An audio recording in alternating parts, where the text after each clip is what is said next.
Bonjour. Est-ce que vous connaissez le jeu du Bonto? Alors je suppose que oui. Pour ceux qui ne connaîtraient pas, c'est ça. Ou même ça. Alors ce jeu existe depuis la nuit des temps, mais ça a toujours été un truc de charlatan. Alors de nos jours, ça se fait surtout avec 3 cartes, avec 2 cartes noires, une carte rouge, qui sont mélangées, et l'objectif c'est toujours de retrouver où est la carte rouge. Au premier abord, ça peut passer pour un jeu assez intéressant, parce qu'on aurait une chance sur 3 de gagner.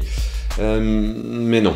Le tricheur fera toujours en sorte que vous ne retrouviez pas où est la carte rouge, alors notamment en utilisant des techniques de manipulation, il mélange très vite, ce qui fait que ça couvre ces techniques, mais on a aussi l'utilisation de complices. Alors très souvent, il y a 2 complices qui font le guet pour essayer de voir s'il y a des policiers qui arrivent, auquel cas on se taille. Il y a également un autre complice assez important qui est le rabatteur. Alors celui-ci, son rôle en fait, ça va être justement d'aller chercher des potentiels piégés, de les amener justement à la table pour qu'ils puissent miser un maximum. La plupart du temps, ce sont des étrangers qui sont choisis parce qu'ils ne savent pas forcément que tout ça c'est juste une arnaque en fait. Alors durant le jeu, que va faire le complice? En fait ce qu'il va faire, c'est qu'il va commencer par parier, il va miser par exemple 50 €, une assez grosse somme en général, toujours minimum 50 €, il va miser et il va gagner. Qu'est-ce qui va se passer dans la tête du piégé? Il va se dire bon c'est pas une arnaque parce que lui il a gagné, donc ça veut dire que je peux gagner, et c'est là qu'il va miser. Et c'est là qu'il va perdre. Donc comme vous pouvez le constater, le Bonto c'est toujours un travail de groupe, il y a toujours une dynamique de groupe qui amène justement le piégé à miser un gros billet. Mais le truc c'est que souvent le tricheur mélange très vite les cartes et c'est toujours très difficile de suivre la carte rouge. Moi ce que je vous propose, c'est le Bonto le plus lent que vous n'ayez jamais vu. Croyez-moi, à la fin de cette vidéo, vous allez comprendre pourquoi il ne faut jamais jouer à ce genre de jeu.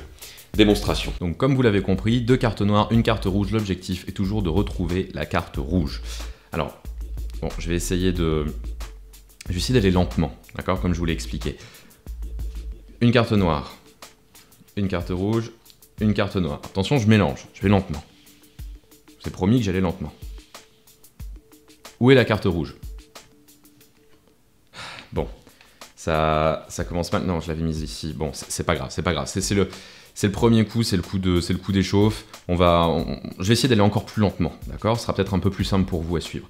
Donc, carte noire, carte rouge, carte noire. Je ne mélange même pas. Où est la carte rouge? Bon, ça a l'air un peu compliqué. Alors, ce que je vous propose, si ça peut vous aider, je vais enlever une carte noire, ok? Comme ça, on le fait avec juste 2 cartes, ça sera plus simple. Donc, carte rouge, carte noire. Où est la carte rouge? Elle est dessus ou dessous? Non, elle est dessus, pas dessous. Oui, enfin, ça dépend effectivement comment on regarde. Mais là, est-ce qu'elle est ici ou elle est là? Gauche ou droite? Ici? Non. Non, non, je vous l'ai dit. Carte rouge était là. Oui, bon, il faut suivre, hein, il faut suivre. C'est un peu compliqué, là. C'est un peu compliqué, j'ai l'impression. Voilà. Alors, je pense que maintenant, vous comprenez pourquoi il ne faut jamais jouer à ce genre de jeu. Et surtout, si vous avez le malheur de croiser ce genre de charlatan dans la rue, surtout vous courez, vous allez vous acheter un ticket de loto, vous aurez toujours plus de chances de gagner. J'espère que cette petite vidéo vous a plu. Si c'est le cas, n'hésitez pas à cliquer sur j'aime et à vous abonner à la chaîne. Et moi, je vous dis à la prochaine.